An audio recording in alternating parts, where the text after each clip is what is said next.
The dog should have dropped the box miles ago. Instead, Scout kept moving through the Wyoming snow, one exhausted step at a time, the frayed canvas strap clenched between his teeth, while an old green ammunition box scraped behind him across the frozen road. Staff Sergeant Nathan Cole saw the drag marks before he saw the dog. They cut a crooked line through the white shoulder, disappearing beneath fresh snow and reappearing farther ahead beneath the wash of his headlights. He slowed the truck. The temperature had fallen into the teens, and wind pushed down from the mountains hard enough to send loose powder skittering across the asphalt like smoke. Then Scout emerged from the darkness. His sable coat was crusted with ice. Snow packed between his paws. His breath came in thin white clouds that vanished almost as soon as they formed. Nathan stopped the truck and stepped outside. "Scout." The German shepherd lifted his head. For 1 second, his amber eyes found Nathan's face with unmistakable recognition. Then he lowered his head and pulled again. The box moved barely a foot. Scout stopped, breathed, tried once more. Nathan crossed the road quickly but kept his voice calm. "Easy, buddy. You do not have to carry that anymore." Scout's legs trembled beneath him. Nathan reached for the strap. The dog tightened his jaw. Not aggressively, desperately. Nathan withdrew his hand. "All right, your way." He walked beside Scout instead. 3 steps. Stop. 2 more. Scout's front paws slipped. Nathan caught him gently under the chest before he fell completely.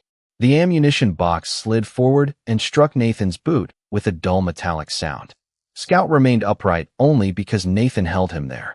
"That is enough." The dog tried to reach the strap again. Nathan shook his head. "No." Scout looked at the box, then directly at Nathan. Something about the expression made him pause. It did not look like fear. It looked like expectation. Nathan crouched and wiped snow from the lid. The paint was old, military green faded almost gray along the edges. Rust marked the corners. Near the handle, beneath years of scratches, someone had carved a name by hand. N. Cole. Nathan stared at it. His own last name. His first initial. On a box he had never seen before. The wind moved around him, rattling the bare branches along the roadside. Scout gave a faint whine. Nathan looked back at the dog. "Where did you get this?" Scout lifted one paw and rested it against the side of the box. Then his strength finally gave way. Nathan caught him again and lowered him carefully onto the snow, pulling off his heavy coat and wrapping it around the shepherd's body. Scout's eyes stayed open, but barely. Nathan slid one arm beneath him. "Stay with me." The dog's gaze shifted once more toward the box. Nathan followed it and noticed another marking near the latch, smaller than the first. A set of initials. A. M. Nathan's breath stopped. Aaron Mitchell, his closest friend. Scout's former handler. Gone for almost 2 years. Nathan looked from Aaron's initials to his own name carved beneath them. The dog had carried the box through miles of winter road for a reason. Nathan just did not know yet whether he was ready to find out what that reason was. 3 hours earlier, Nathan Cole had been driving toward a retirement facility for former working dogs outside Jackson when his phone rang through the truck speakers. The sky above western Wyoming had already turned the dull gray that usually meant trouble, and snow was beginning to collect along the shoulders of the highway in thin white bands. Nathan almost ignored the call. Then he saw the facility name on the dashboard screen. "Cole." A woman answered immediately. "Staff Sergeant, this is Megan Foster." Nathan straightened in his seat. He knew the veterinarian by reputation. "What happened?" "Scout is missing." The words changed the temperature inside the truck more than the storm ever could. Nathan had not seen Scout in almost 2 years, not since the months after Aaron Mitchell was gone and the German shepherd had been retired from service. How long? 45 minutes, maybe an hour. The gate was opened during a maintenance delivery. He did not bolt. That is the strange part. Nathan slowed as snow thickened against the windshield. "What do you mean?" "We checked the camera footage." Scout walked out calmly. No panic. No circling. He went straight toward the old service road. Nathan said nothing. That road led away from the main kennels and toward a section of former training property that had not been used regularly in years. Aaron knew it well. So did Scout. "Send me the location." "Already did." Nathan ended the call and took the next turn. By the time he reached the facility, the storm had swallowed most of the surrounding hills. Megan met him outside beneath a yellow security light, bundled in a heavy coat, snow gathering along her shoulders. "He was staying here temporarily," she explained as they walked. His retired handler had surgery last week. Scout was supposed to be with us for another month. Nathan looked toward the empty run. Any sign he was upset? Megan shook her head. None. He ate breakfast. Slept most of the afternoon. Then the gate opened, and he left like someone had called him. They reached the fence line. Paw prints crossed the service road and continued west. Nathan crouched beside them. The spacing was steady, purposeful, not the scattered pattern of a frightened dog. Megan pointed toward the security building. There is something else. They watched the footage together. Scout appeared on the screen, moving past the open gate without hesitation. He stopped once, turned his head toward the old road, then continued. Nathan replayed the moment. He knew where he was going. Megan folded her arms. That is what worries me. Nathan studied the screen. He remembered Aaron years ago, laughing during training while Scout ran familiar routes as though every marker had been carved into his memory. Aaron used repetition for everything. Same paths, same cues, same destinations. Nathan looked outside at the falling snow. He did not escape. Megan met his eyes. Nathan reached for his gloves. He left.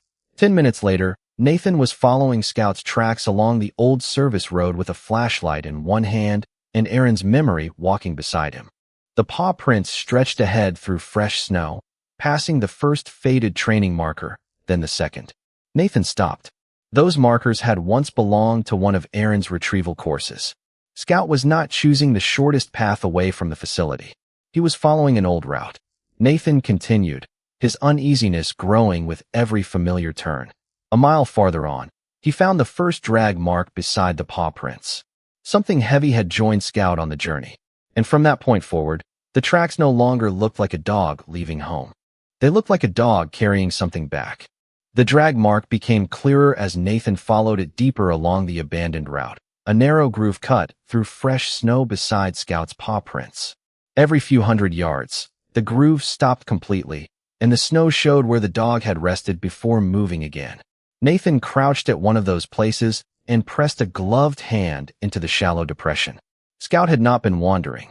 He had been pacing himself. The realization made the cold feel sharper. He continued past another faded training marker, then another, each one stirring memories Nathan had spent nearly 2 years trying to leave untouched. Aaron used to run Scout through this route before sunrise, hiding training objects in old sheds and culverts while Nathan waited at the far end pretending he was not part of the exercise. Aaron would grin, point toward him, and call, Cole. Scout would bring whatever he had found directly to Nathan's boots. Nathan had always assumed Aaron used his last name because it amused him. Now the old road seemed to answer a question Nathan had never thought to ask.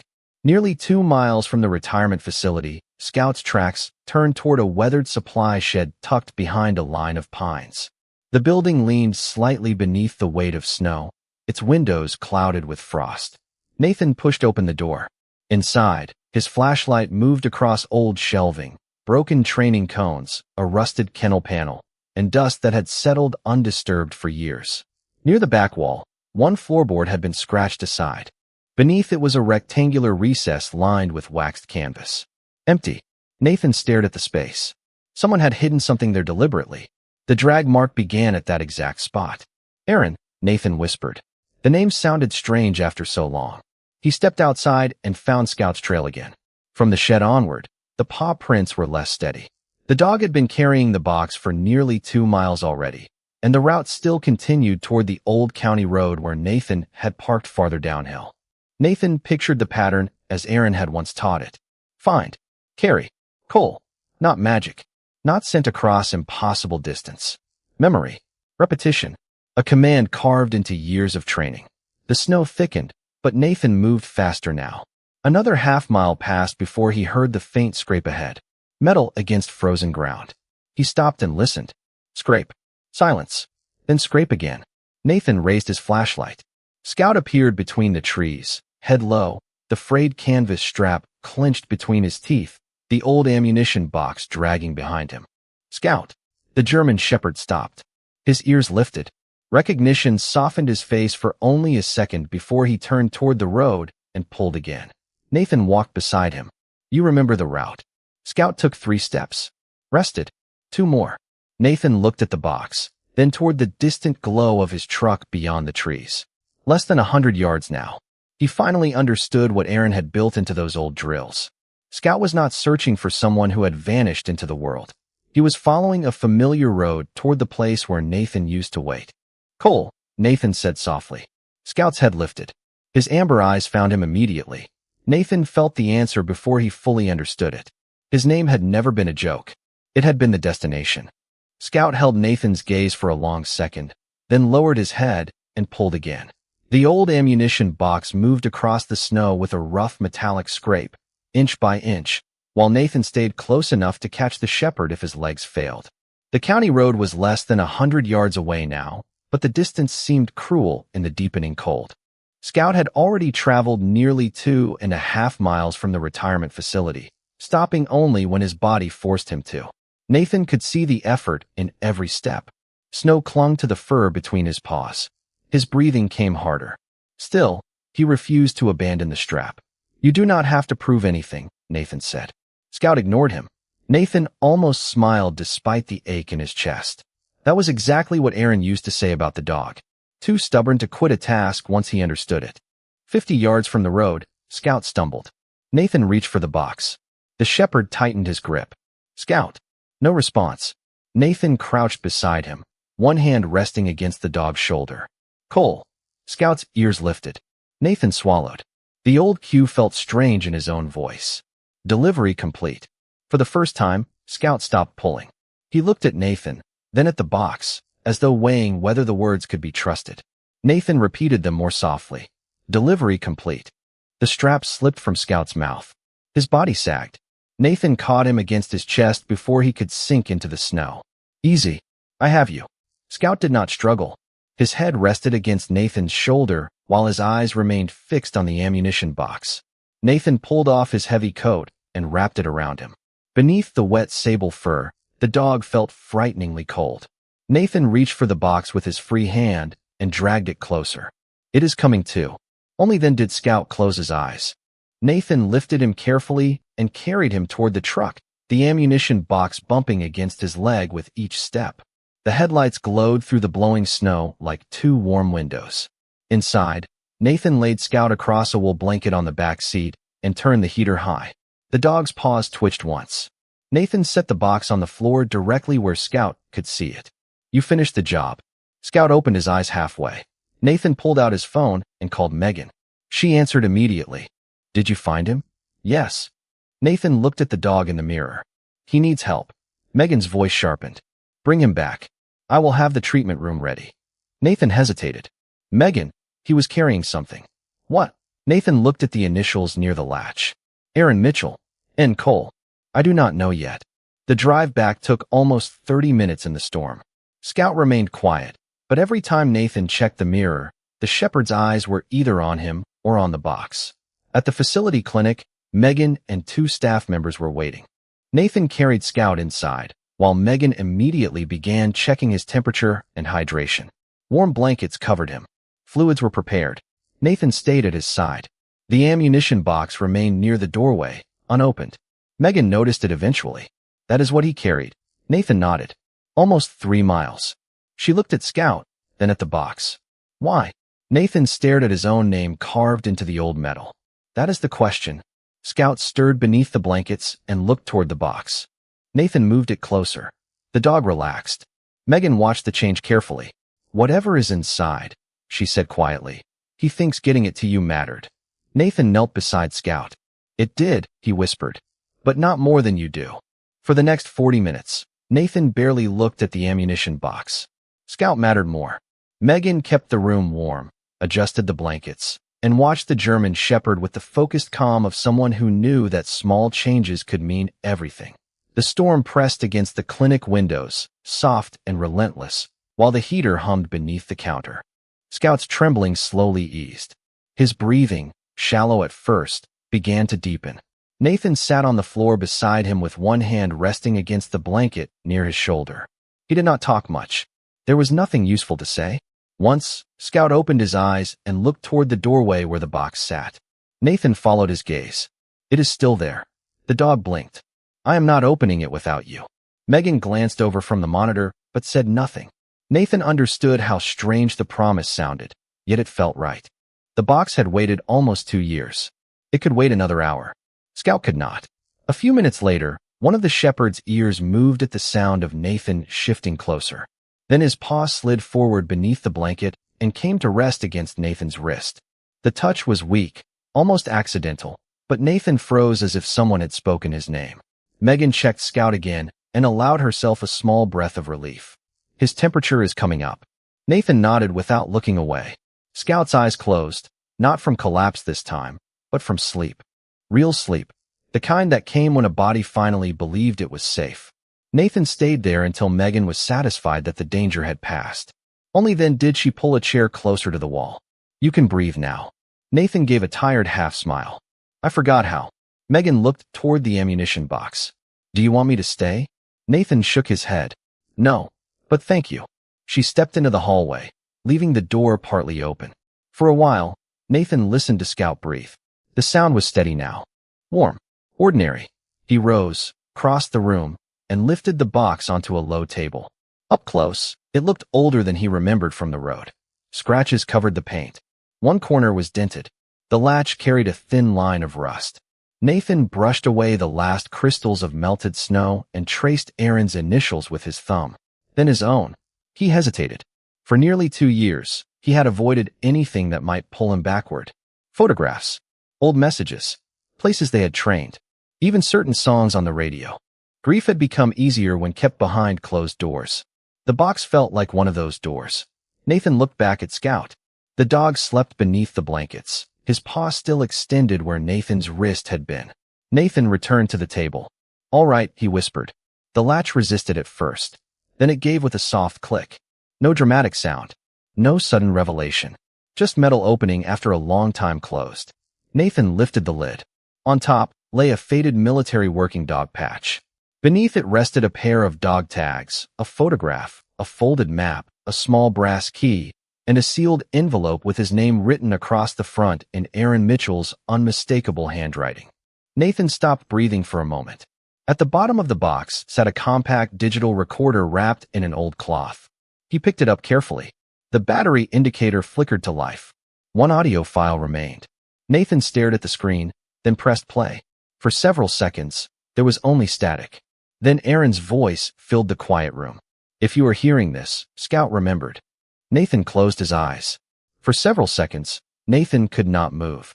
Aaron's voice carried the same dry warmth Nathan remembered from long mornings on training fields, as if nearly 2 years had folded into nothing. If you are hearing this, Scout remembered, the recording continued. And if Scout remembered, then you probably tried to stop him from finishing the job. A faint laugh came through the speaker. Nathan lowered his head. Even now, Aaron knew him. Before you start looking for some great secret in that box, do me a favor. Look at the photograph first. Nathan set the recorder down and reached beneath the faded patch.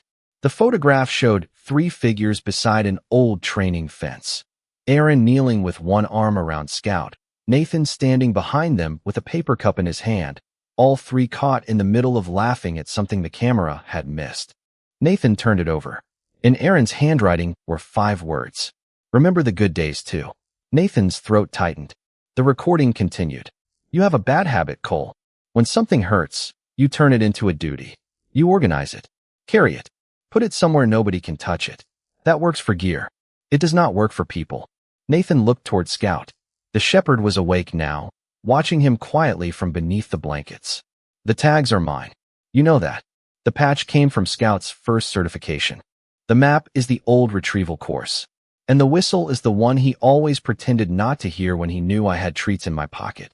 Nathan almost laughed. Almost. He picked up the silver whistle and felt its worn edges beneath his thumb.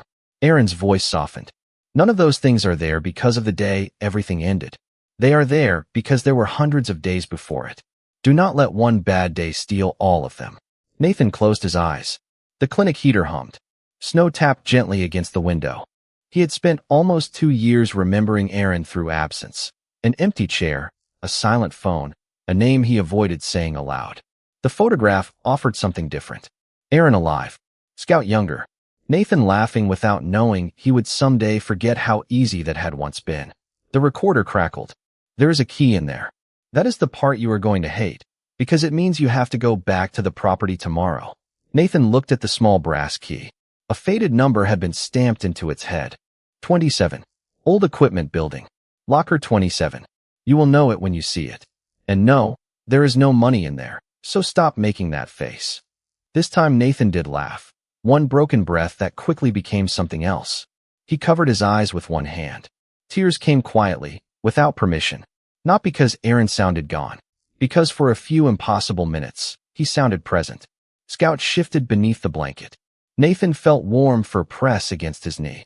He lowered his hand. The German shepherd had stretched far enough to touch him with one paw. Aaron's final words came through the recorder. Whatever you find tomorrow, remember this first. We had good days, Cole. More than enough to be grateful for. The recording ended. Nathan sat in the silence with the photograph in one hand and Scout's paw against his leg. Then he looked down at the brass key. The box had answered one question. It had also left him with another. Morning came slowly over the Wyoming mountains, turning the snow outside the clinic windows from blue-gray to pale gold. Nathan had not slept. Scout had. That was enough. Megan checked the shepherd shortly after sunrise and found his temperature stable, his breathing steady, and his appetite beginning to return. He stays here today, she said. No arguments. Nathan looked at Scout, who was already watching him from beneath the blankets. I was not planning to win that argument. Megan gave him the smallest smile. Nathan placed Aaron's photograph and the recorder back inside the ammunition box, then slipped the brass key into his coat pocket. Locker 27. The number stayed with him during the drive back to the old training property. The storm had passed, leaving the world strangely clean. Pine branches bent beneath fresh snow. Sunlight flashed across the highway. For the first time since the previous afternoon, there was no sound of metal dragging behind him. At the facility, Nathan crossed the yard toward an equipment building that looked almost forgotten. Inside, rows of dented lockers stood beneath fluorescent lights. 24, 25, 26, then 27. Nathan stopped. The brass key turned easily. The door opened with a soft metallic click. There was no treasure inside. No dramatic secret. Just a thin file folder, a worn leather leash, and a small envelope. Nathan took out the folder first. Scout's name appeared across the front beside his military working dog identification number. Retirement records. Veterinary history. Transfer documents. Nathan turned several pages until one sheet made him stop. Preferred caregiver request. The form had been prepared almost 2 years earlier. Aaron Mitchell had listed Nathan Cole. Nathan read the line twice. Then a third time. The document had never been finalized. No signature from Nathan. No completed transfer. It carried no magical authority over the present. It was simply evidence of what Aaron had hoped. Nathan opened the smaller envelope. Inside was one folded page. Aaron's handwriting covered only half of it. Cole, if this ever reaches you, do not turn Scout into another duty. He has had enough duties. So have you.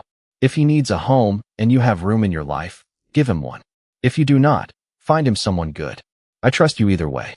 Nathan paused. Beneath that was one final sentence. He knows how to stay when people forget how. Nathan sat on the wooden bench across from the lockers. For a long time, he stared at the leash hanging from his hand. He finally understood why Aaron had hidden the box instead of simply mailing the papers. Aaron had never intended Scout to cross Wyoming searching for Nathan. He had built the old retrieval exercise around familiar ground, familiar markers, familiar commands. If circumstances ever brought Scout back here and Nathan happened to be present, the dog would know what to do. The rest was timing. Strange, imperfect timing. The kind people sometimes called coincidence because they were afraid to call it grace. Nathan returned to the clinic before noon. Scout was awake when he entered. The shepherd raised his head, ears forward. Nathan sat beside him and placed the old leash on the floor between them. I found the locker. Scout sniffed the leather once, then looked at Nathan. Nathan rested a hand against the dog's neck. Aaron wanted me to have a choice. Scout leaned quietly into his palm. Nathan looked toward the window, where sunlight was melting yesterday's snow from the roof in slow drops. I think you get one too. He opened his hand. Scout remained exactly where he was. Scout stayed at the clinic for 3 more days. By the second morning, he was eating without encouragement. By the third, he could cross the treatment room on steady legs. although Megan still watched every step with the careful attention of someone who respected how quickly strength could return and how slowly trust sometimes followed. Nathan came before sunrise and stayed until evening. He brought no work with him, no laptop, no calls he could not ignore. He simply sat beside Scout, sometimes reading, sometimes listening to the quiet rhythm of the dog's breathing. The ammunition box remained closed beneath a chair. Nathan no longer felt pulled toward it. Whatever mystery had lived inside had already done its work. On the fourth morning, Megan clipped Scout's old leash to his collar and handed it to Nathan. "He can leave today." Nathan looked down at the shepherd. Scout looked back. There was no ceremony in the moment, only a question neither of them could ask aloud. Nathan opened the clinic door. Cold sunlight spilled across the floor. Scout walked toward it, paused at the threshold, then turned his head toward Nathan. Nathan felt something inside him loosen. "Your choice," he said. Scout waited. Nathan stepped outside. The dog followed. The drive to Nathan's cabin took just under an hour. The place sat north of Jackson, where the road narrowed between stands of lodgepole pine and open fields buried under winter snow. Nathan had bought the cabin years earlier because he wanted quiet. After Aaron was gone, quiet had slowly become isolation. Curtains stayed closed. Calls went unanswered. Meals became whatever required the least effort. Scout changed the rhythm before the first day was over. He needed water. He needed food. He needed to go outside. He needed Nathan to notice the weather, the time, the sound of a truck turning onto the road. The next morning, Nathan woke to find Scout sitting beside the front door. "It is 15 degrees out there," Nathan said. Scout stared at him. Nathan pulled on his boots. They walked half a mile beneath a bright Wyoming sky. The cold smelled of pine and clean snow. Scout moved slowly, but every step looked stronger than the last. 2 days later, Nathan opened the curtains before making coffee. 3 days after that, he answered a call from an old Marine friend he had avoided for months. "Cole?" the man said, surprised. Nathan looked toward Scout sleeping near the wood stove. "Yeah, I am here." It was not a dramatic return to life. Nothing changed all at once. That was what made it real. Small things came back first. Morning light, hot food, conversation, the sound of paws crossing wooden floors. A tennis ball Nathan bought without thinking and found beside his bed the next morning. A week later, he drove back to the facility with Scout and completed the caregiver paperwork properly. No shortcuts, no promises from the past pretending to be legal decisions in the present. Megan signed the veterinary release. Nathan signed his name beneath it. Scout sat between them, watching a squirrel outside the window. When it was finished, Nathan returned to the cabin and placed Aaron's retirement file inside the ammunition box. He kept the photograph on the mantel. That evening, snow began falling again, softer this time. Nathan stood on the porch while Scout rested beside his boots. For almost 2 years, Nathan had believed Aaron's last gift was hidden inside an old metal box. Now he understood. The box had only carried the message. Scout had carried the rest of it home. Spring came quietly to the mountains, not with a single warm day, but with small changes Nathan began noticing because Scout noticed them first. Snow pulled back from the edges of the road. Water ran beneath the ice in narrow silver lines. The mornings smelled less like cold metal and more like wet earth and pine. Scout's coat had regained its shine, and the weakness in his legs was gone. Most mornings, he waited beside the door before Nathan finished his coffee, tail moving once against the floor whenever the leash appeared. The ammunition box still sat on the shelf near the wood stove. Nathan had not opened it in weeks. One Saturday, sunlight filled the cabin early, and Scout was already standing at the door when Nathan reached for his jacket. He stopped instead. The box caught his eye. For a moment, the room seemed to hold both seasons at once. The winter road, the storm, Aaron's voice, the clinic, and now this warm strip of sunlight across the floor. Nathan lifted the box down and set it on the table. Scout walked over and sat beside him. "One more time," Nathan said. The latch opened more easily now. Inside were Aaron's dog tags, the faded working dog patch, the folded map, the silver whistle, the old recording device, and the papers that had once felt heavier than anything Scout had dragged through the snow. Nathan picked up the photograph. Aaron was still laughing in it. Scout was younger. Nathan barely recognized the version of himself standing beside them, not because his face had changed, but because that man had not yet learned how completely grief could rearrange a life. He turned the photograph over. Remember the good days too. Nathan read the words once, then placed the picture back inside. He took out the whistle and slipped it into his coat pocket. Not as a command, just as something worth carrying. Then he closed the lid. Scout watched him. Nathan rested both hands on the metal for a moment, but there was no pull to open it again. No unanswered question waiting beneath the latch. Aaron had left memories. He had left a choice. Scout had done the rest. Nathan returned the box to the shelf and opened the front door. Warm air moved through the cabin. Scout stepped onto the porch and lifted his nose toward the trees. Somewhere beyond the pines, water moved fast with snowmelt. A hawk circled over the ridge. Nathan clipped the leash on, but Scout did not pull. They walked together down the narrow dirt trail behind the cabin, past the places where snow still hid beneath the shadows. After half a mile, Nathan stopped at an overlook where the valley opened beneath them. Scout stood beside his leg. Nathan reached down and rested a hand against the shepherd's neck. "You did enough," he said. Scout looked up at him, then turned toward the trail ahead. Nathan smiled. "Yeah, me too." He unclipped the leash. Scout moved forward a few steps, then stopped and looked back. Nathan followed. Behind them, the cabin grew smaller between the trees, and somewhere inside it an old metal box remained closed. The things that belonged to memory could stay there now. Ahead, Scout walked into the morning light, and Nathan walked beside him.